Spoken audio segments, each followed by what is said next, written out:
नमस्कार विद्यार्थियों, मैं सीएस अभिषेक ओझा स्वागत करता हूं आप सभी का आपके अपने एजुकेशनल प्लेटफॉर्म कॉमर्स मेरी जान के ऊपर, जहां पर हम डिस्कस करते हैं कॉमर्स से रिलेटेड इंपॉर्टेंट टॉपिक्स के बारे में, कॉमर्स से रिलेटेड इंपॉर्टेंट जॉब नोटिफिकेशन के बारे में। आज का ये जो वीडियो है काफ़ी इंपॉर्टेंट होने वाला है कॉमर्स स्टूडेंट के लिए, क्योंकि कॉमर्स स्टूडेंट के लिए अब आ चुकी है एक गोल्डन अपॉर्चुनिटीज़। बिल्कुल सही कहा मैंने, कॉमर्स स्टूडेंट के लिए आ चुकी है गोल्डन अपॉर्चुनिटीज़ जॉब पाने की। पूरा वीडियो देखिएगा, आपको समझ में आ जाएगा।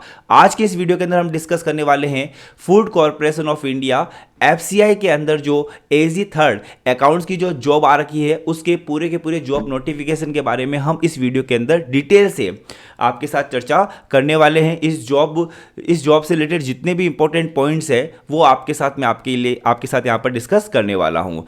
लेकिन उसके पहले ये जान लेते हैं कि ये जो एफसीआई की एजी थर्ड अकाउंट्स की जो वैकेंसी है वो कॉमर्स स्टूडेंट के लिए क्यों जरूरी है। इसका सबसे बड़ा रीज़न है ये वाला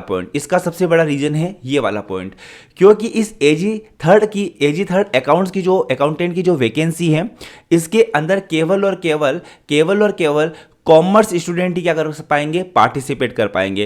यानी कि कॉमर्स स्टूडेंट ही क्या कर पाएंगे, इसका एग्जाम फॉर्म फिलअप कर पाएंगे, कॉमर्स स्टूडेंट ही इसका एग्जाम दे पाएंगे। यानी कि जो कंपटीशन रहेगा आपका वो केवल और केवल कॉमर्स स्टूडेंट के साथ रहेगा। आजकल आपको पता है कि अधिकतर जो अकाउंटेंट की वैकेंसीज होती है उसके अंदर कॉमर्स स्ट्रीम के साथ साथ अदर स्ट्रीम के जो स्टूडेंट होते हैं उनको भी अलाउ कर दिया जाता है, जिससे कि उस जॉब या उस वैकेंसी के अंदर जो कंपटीशन होता है वो बहुत ज़्यादा इंक्रीज हो जाता है। तो बहुत ज़्यादा कंपटीशन क्या हो जाता है, वहाँ पर इंक्रीज हो जाता है। और जो कॉमर्स के स्टूडेंट होते हैं वो कहीं ना कहीं डिफ़िकल्टीज महसूस करते हैं। या फिर आपने देखा होगा कि जो कॉमर्स स्टूडेंट होते हैं जब इलेवेंथ के अंदर कॉमर्स लेते हैं तब उनके माइंड में रहता है कि मैं अपनी जो आगे की जो स्टडी होगी ना वो कॉमर्स की ही रखूँगा और उसके बाद में जो जॉब होगी ना वो मैं कॉमर्स से रिलेटेड ही करूँगा।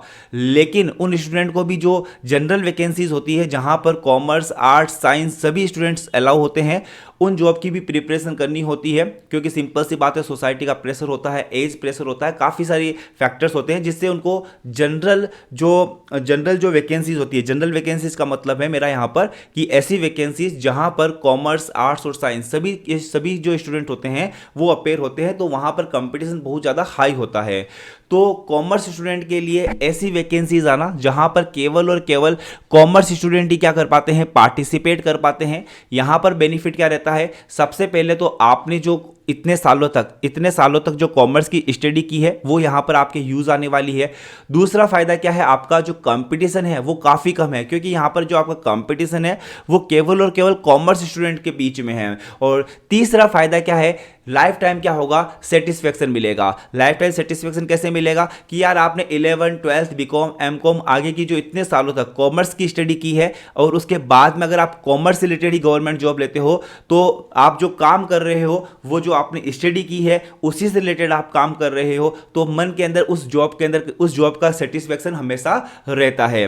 तो इस वीडियो के अंदर हम इसी गोल्डन अपॉर्चुनिटी, कॉमर्स स्टूडेंट के लिए मैं कहूंगा कि गोल्डन से गोल्डन अपॉर्चुनिटीज है यह, क्योंकि यहां पर जो कंपटीशन है वो बहुत कम है, क्योंकि केवल और केवल जो कॉमर्स स्टूडेंट है वो इसके अंदर पार्टिसिपेट करने वाले हैं। तो इस गोल्डन अपॉर्चुनिटी वैकेंसी के बारे में मैं आपको पूरी की पूरी जितनी भी इंपॉर्टेंट डिटेल्स है वो मैं आपके इस वीडियो के अंदर क्लियर करूंगा। पोस्ट का नाम क्या है, एजी थर्ड अकाउंट्स। पोस्ट का नाम क्या है, AG third accounts assistant general third accounts के नाम से ये पोस्ट है। और नंबर ऑफ पोस्ट कितनी है, टोटल नंबर ऑफ पोस्ट है यहां पर 406। टोटल नंबर ऑफ पोस्ट कितनी है आपके, 406 है। यहां पर क्या होता है, जो एफसीआई के अंदर क्या होता है कि एफसीआई ने अपने पूरे के पूरे कार्य क्षेत्र को 5 जोन के अंदर डिवाइड कर रखा है। 5 जोन के अंदर डिवाइड कर रखा है, north zone, south zone, east zone, west zone और north east zone. North zone अगर बात करते हो तो यहां पर ये राजस्थान, पंजाब, हरियाणा, जम्मू कश्मीर ये सब किसके अंदर आ जाते हैं, आपके नॉर्थ जोन के अंदर। तो नॉर्थ जोन के अंदर कितनी वैकेंसीज है आपके लिए, 142 वैकेंसीज है। साउथ जोन की अगर हम बात करते हैं तो साउथ जोन ये है जहां पर आपका ये साउथ आ जाता है, मतलब कि आपके ये आपके नीचे आंध्र प्रदेश वगैरह, वो आपके साउथ जोन के अंदर आ जाते हैं। यहाँ पर कितने नंबर ऑफ वैकेंसीज है? 107। ईस्ट जोन के अंदर ये बिहार वाला क्षेत्र आ जाता है जहाँ पर 72 वैकेंसीज है। वेस्ट जोन के अंदर ये गुजरात आ जाते हैं, तो यहाँ पर आपके गुजरात और गुजरात से रिलेटेड जो एरियाज है लाइक महाराष्ट्र, गुजरात, ये आ जाते हैं यहाँ पर, तो यहाँ पर 45 वैकेंसीज है। और नॉर्थ ईस्ट जोन है आपका ये वाला, तो यहाँ पर आपके लिए 40 वैकेंसीज हैं। तो यानी कि जोन वाइज क्या किया गया है, इन वैकेंसीज को बाइफरकेट किया गया है। नॉर्थ जोन के अंदर 142 वैकेंसी है, साउथ जोन के अंदर 107 वैकेंसी है, ईस्ट जोन के अंदर 72 वैकेंसी है, वेस्ट जोन के अंदर 45 वैकेंसीज है, नॉर्थ ईस्ट जोन के अंदर 40 वैकेंसीज है। टोटल नंबर ऑफ पोस्ट कितनी है? 406 आपके लिए टोटल नंबर ऑफ पोस्ट है। यानी कि टोटल मिलाकर 406 गोल्डन अपॉर्चुनिटीज आपके सामने आई है स्टूडेंट। एक गोल्डन अपॉर्चुनिटीज को आप एक बार ले लीजिएगा, लाइफ टाइम उसका बेनिफिट लीजिएगा। इससे रिलेटेड नेक्स्ट इंपॉर्टेंट बात जो है आपके लिए, इससे रिलेटेड जो नेक्स्ट इंपॉर्टेंट बात है एज लिमिट, क्योंकि ये जितनी भी जो एज लिमिट है, जितनी भी जो एजुकेशन क्वालिफिकेशन है, वो सारी की सारी उन सभी के लिए जो कट ऑफ डेट है वो कौन सी मानी गई है? 1/8/2022 को, 1/8/2022 को इसकी कट ऑफ डेट मानी गई है। तो यहाँ पर ये कहता है कि आपकी जो मैक्सिमम एज लिमिट है वो 27 ईयर्स है, यानी कि अगर आपकी उम्र 27 साल से कम है तभी जाकर आप इस वैकेंसी को फिलअप कर सकते हो, अदरवाइज आप इस वैकेंसी को फिलअप नहीं कर सकते हो। लेकिन कुछ रिलैक्सेशन दे रखी है। जो SC ST के स्टूडेंट होंगे उनको 5 साल की रिलैक्सेशन है। OBC जो नॉन क्रिमिलेयर वाले जो OBC स्टूडेंट होते हैं उनको 3 ईयर्स की यहाँ पर एज रिलैक्सेशन है।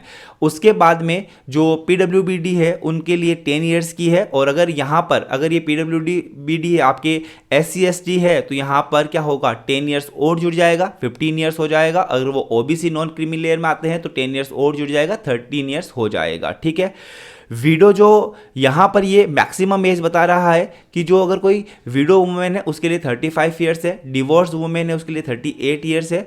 वो वुमेन जो जुडिशियली सेपरेट हो चुकी है और जिन्होंने वापस शादी नहीं की है उनके लिए 40 ईयर्स है। जो डिपार्टमेंटल के जो FCI कैंडिडेट है उनके लिए 50 ईयर्स है। लेकिन हम यहाँ पर अगर मैं जनरल बात करता हूँ तो जनरल जो एज लिमिट है वो कितनी है आपके लिए? 27 ईयर्स है। मैक्सिमम एज लिमिट कितनी है इस वैकेंसी के लिए? 27 ईयर्स की है, जहां पर आपके SC ST स्टूडेंट को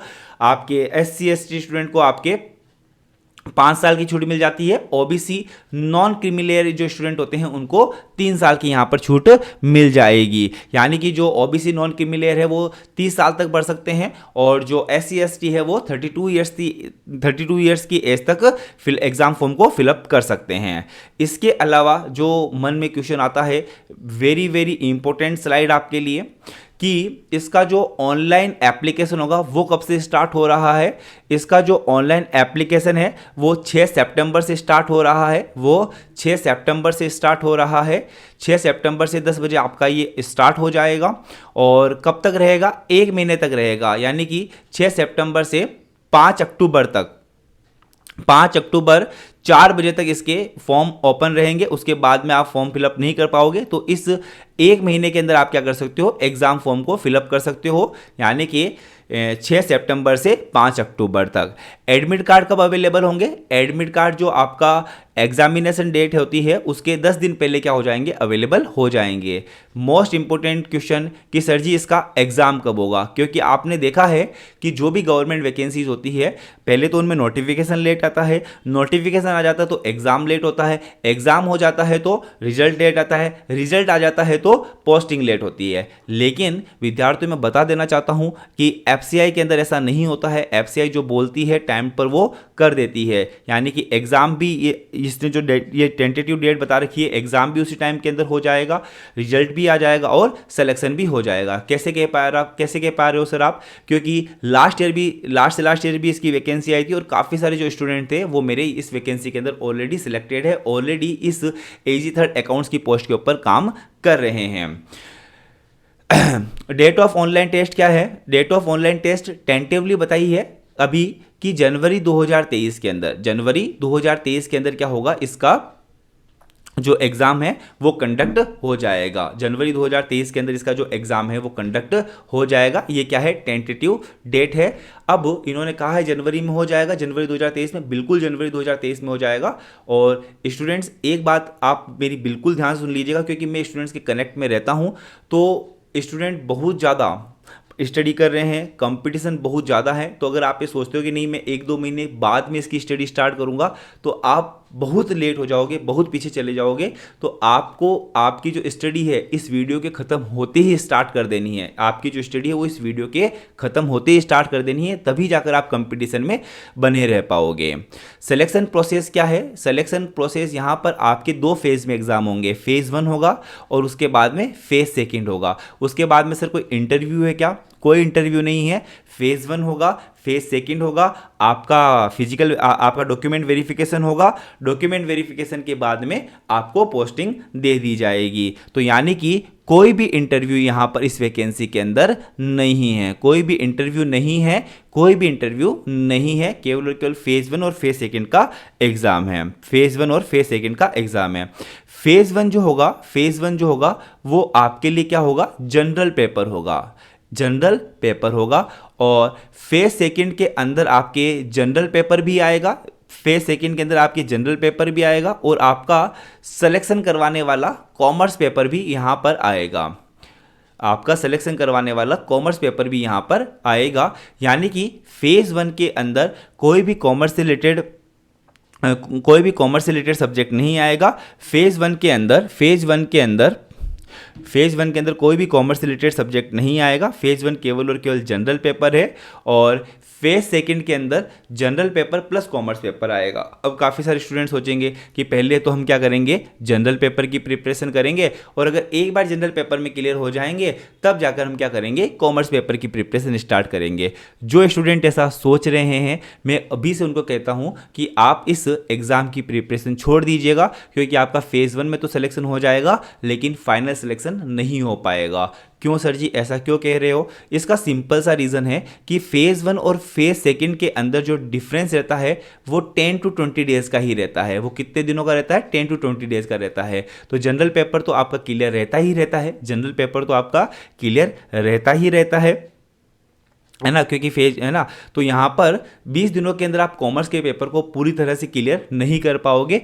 और जो स्टूडेंट स्टार्टिंग से जब ये वैकेंसी, देखो आप वैकेंसी की तैयारी किस लिए कर रहे हो? क्या सिर्फ और सिर्फ फेज़ 1 को क्लियर करने के लिए कर रहे हो, या फिर फाइनल सिलेक्शन पाने के लिए कर रहे हो, है ना? जो स्टूडेंट केवल और केवल फेज़ 1 को क्लियर करके संतुष्ट होना चाहता है और लाइफ टाइम अपने फ्रेंड्स को कहना चाहता है कि मैं एफसीआई का जो अकाउंट्स का एग्जाम हुआ था, अकाउंटेंट का जो एग्जाम हुआ था, उसके अंदर फेज़ 1 क्लियर किया हुआ बंदा हूं, अगर आप ये कहना चाहते हो तो बिल्कुल आप केवल और केवल जनरल पेपर की तैयारी कीजिएगा, कॉमर्स पेपर की तैयारी मत कीजिएगा स्टार्टिंग से, ठीक है ना। क्योंकि उसके बाद में 20 दिनों के अंदर कॉमर्स की तो तैयारी होने वाली नहीं है पूरी तरह से, और आपका फाइनल सिलेक्शन नहीं होगा। लेकिन अगर आप फाइनल सिलेक्शन पाने के पॉइंट ऑफ व्यू से ही, अगर आप स्टडी करना चाहते हो, तो मेरी आपको यही एडवाइस है कि आप जब स्टार्टिंग से स्टडी करो तो जनरल पेपर और कॉमर्स पेपर दोनों की साथ में स्टडी करना, जनरल पेपर और कॉमर्स पेपर दोनों की साथ में स्टडी करना। उससे आपको एडवांटेज क्या मिलेगा?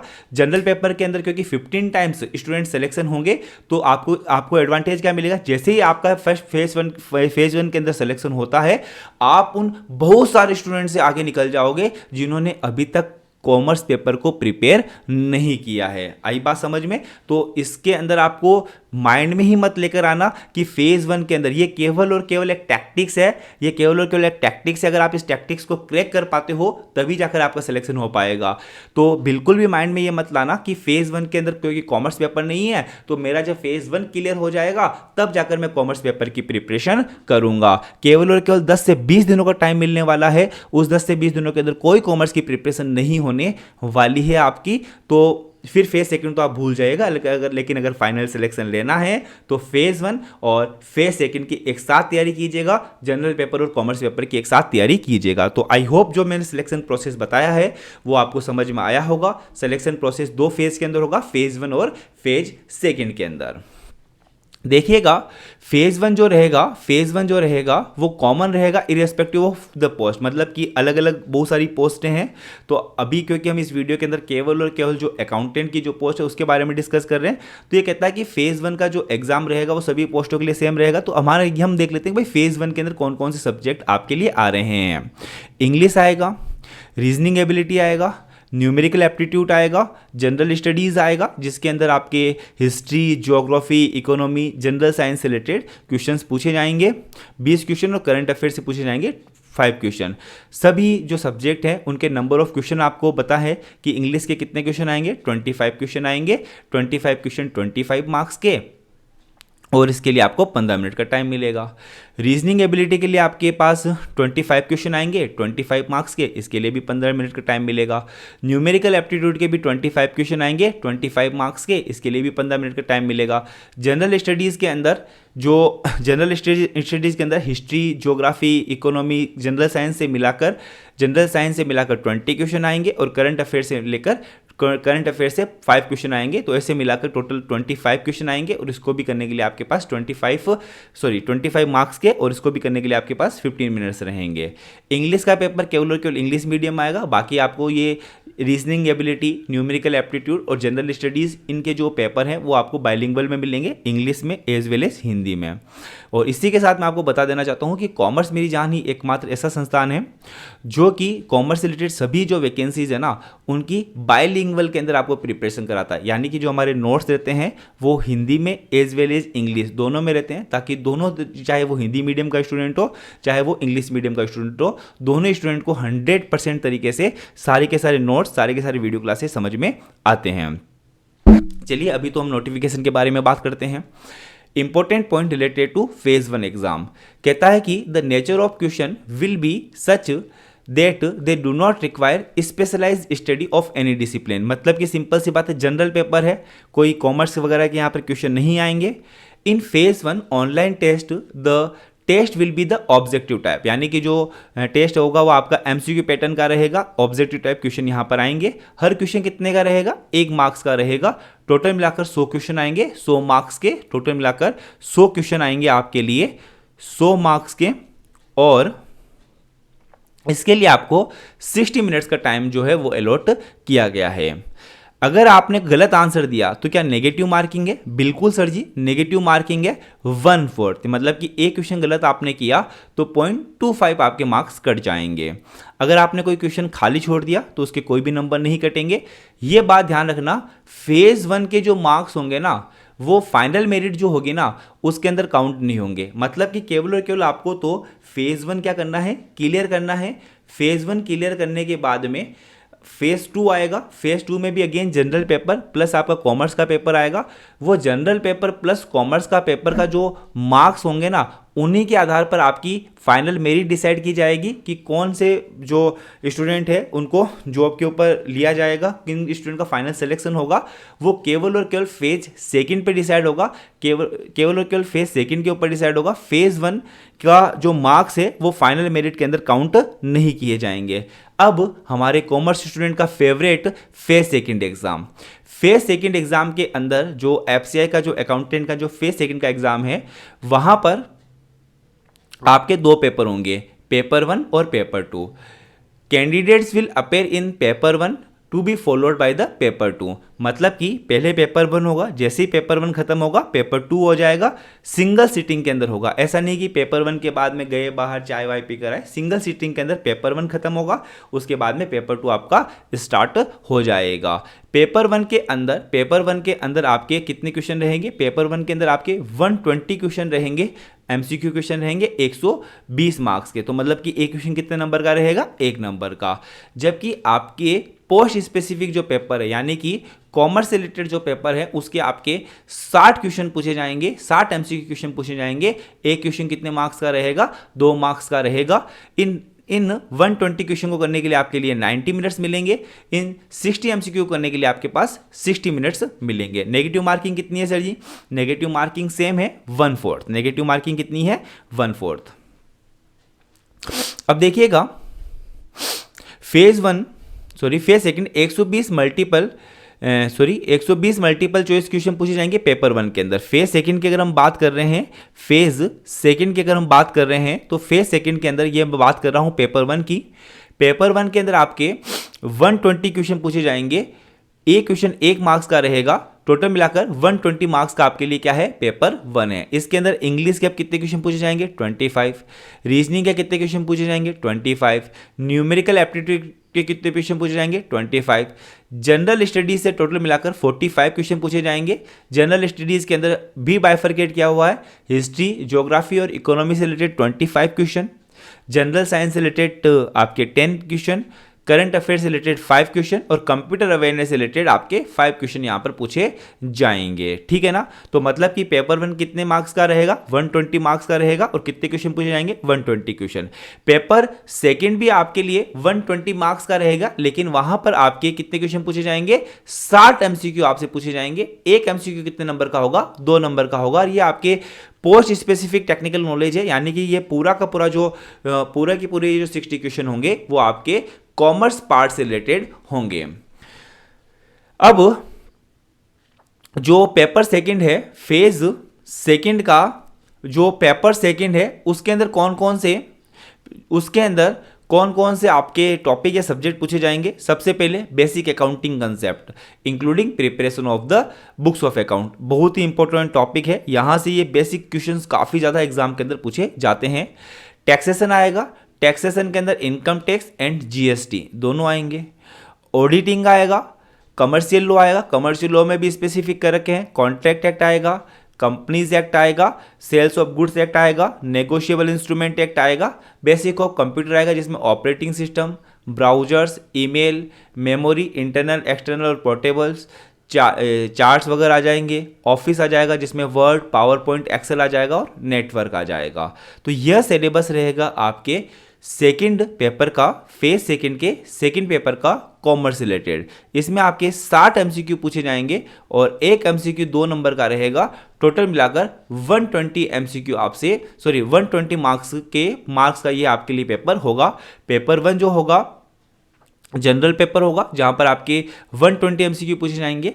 एक एमसीक्यू 1 मार्क्स का रहेगा और टोटल मार्क्स कितने रहेंगे, 120। और एक और इंपॉर्टेंट बात कि अगर आपको फाइनल मेरिट लानी है, अगर आपको फाइनल सिलेक्शन लाना है तो आपने जो फेज 1 में जो पेपर दिया था वो काउंट नहीं होगा। फेज सेकंड के अंदर जो पेपर दिया था केवल और केवल वही काउंट होगा। देखिएगा ये बात वापस लिखी गई है, marks obtained in the phase 1 online exam will not be record for the final merit list. मतलब कि फाइनल मेरिट लिस्ट के अंदर उसको काउंट नहीं किया जाएगा। The candidate at 15 times the number of vacancies advertised, जितनी भी वैकेंसीज एडवर्टाइज्ड की है उसके 15 टाइम क्या किए जाएंगे, स्टूडेंट को कॉल किया जाएगा। किसके लिए, फेज सेकंड एग्जाम के लिए। For the post code ABCD, for the post code A, B और E, हमारी E है, merit will decide on the basis of the combined marks secured in the paper 1 and post specific paper second of phase second. मतलब कि केवल और केवल phase second का ही जो पेपर 1 है और पेपर सेकंड है उसी के जो मार्क्स होंगे ना उनके आधार पर उसकी फाइनल मेरिट बनेगी। फेज 1 का जो पेपर हुआ था उसको फाइनल मेरिट बनाने में कोई भी रोल नहीं रहेगा। जो ऑनलाइन टेस्ट जो होगा वो बाइलिंगुअल में रहेगा, इंग्लिश और हिंदी आपके लिए दोनों में क्वेश्चन आपके लिए एग्जाम के अंदर अवेलेबल रहेंगे। ये सारी की सारी इंपॉर्टेंट पॉइंट्स थे जो कि मैंने आपको इसका जो ऑफिशियल नोटिफिकेशन था उससे निकाल कर दिए हैं। आई होप ये सारे के सारे पॉइंट्स आपके लिए यूजफुल रहे होंगे और आई होप आप इस वैकेंसी का एग्जाम फॉर्म फिलअप करोगे और आपका फाइनल सिलेक्शन भी होगा। लेकिन फाइनल सिलेक्शन के लिए ये जो मैंने आपको बात कही है कि आपको स्टार्टिंग से ही जनरल पेपर और कॉमर्स पेपर की साथ में स्टडी करनी पड़ेगी, क्योंकि केवल और केवल 10 से 20 दिन का गैप मिलता है फेज 1 और फेज सेकंड के अंदर। जनवरी के अंदर आपका फेज 1 हो जाएगा और जनवरी के एंड तक फेज सेकंड भी आपका यहां पर हो सकता है। तो अगर आपको प्रिपरेशन करनी है तो ये स्ट्रेटजी को जरूर से आपको क्या करना है, फॉलो करना है। अगेन मैं कह रहा हूँ कॉमर्स स्टूडेंट के लिए ऐसी गोल्डन अपॉर्चुनिटीज़ बार बार नहीं आती है। यह वैकेंसी आई है, गोल्डन अपॉर्चुनिटीज़ है कॉमर्स स्टूडेंट के लिए, तो ज़रूर से इस गोल्डन अपॉर्चुनिटीज़ को ग्रैब कीजिएगा, ज़रूर से इस गोल्डन अपॉर्चुनिटीज़ का फ़ायदा उठाइएगा। Last but not the list, एक और इसका बेनिफिट क्या होता है, अगर आप कभी भी स्टेट गवर्नमेंट के अंदर जाते हो, स्टेट गवर्नमेंट के जो जूनियर अकाउंटेंट की वैकेंसीज के अंदर जाते हो तो वहाँ पर 2 साल का क्या होता है, प्रोबेशन पीरियड होता है। 2 साल का क्या होता है, प्रोबेशन पीरियड होता है या नहीं होता है, बिल्कुल होता है।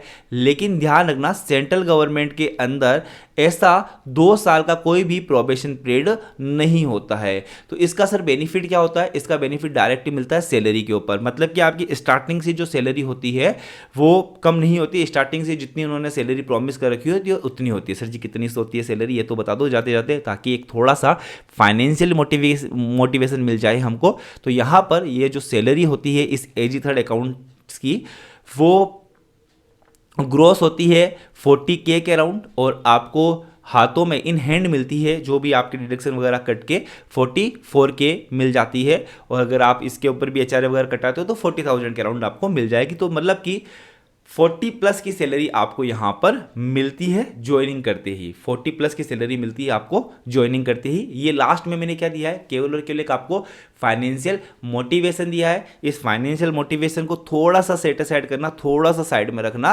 पहले आपका पूरा का पूरा फोकस होना चाहिए तैयारी के अंदर। और last but not the list, Telegram channel है हमारा कॉमर्स मेरी जान के नाम से, टेलीग्राम पे जाइएगा, कॉमर्स मेरी जान सर्च कीजिएगा और उसको ज्वाइन कर लीजिएगा। वहाँ पर हम इससे रिलेटेड, ऐसी जॉब से रिलेटेड जितने भी इंपॉर्टेंट नोटिफिकेशन होते हैं वो वहाँ पर आपके साथ शेयर करते हैं, ऑफिशियल नोटिफिकेशन भी, और साथ ही साथ ये उस ऑफिशियल नोटिफिकेशन का बिल्कुल एक समराइज्ड वे के अंदर जितनी भी इंपॉर्टेंट बातें हैं उनका मैंने आपके लिए एक PDF तैयार किया है, वो भी मैं आपको कहाँ शेयर कर दूंगा, हमारे टेलीग्राम चैनल कॉमर्स मेरी जान के ऊपर। आई होप आपको ये वीडियो पसंद आया होगा। वीडियो पसंद आया है तो वीडियो को लाइक कीजिएगा। वीडियो के अंदर अगर आप कोई भी अगर आपका क्वेश्चन है इस वैकेंसी से रिलेटेड तो कमेंट बॉक्स के अंदर कमेंट कीजिएगा। डेफिनेटली आपको वहाँ पर उसका रिप्लाई जरूर से मिल जाएगा। और इसी तरह की और कॉमर्स से रिलेटेड जॉब नोटिफिकेशन पाने के लिए कॉमर्स मेरी जान को सब्सक्राइब कर लीजिएगा। All the very best for your exam.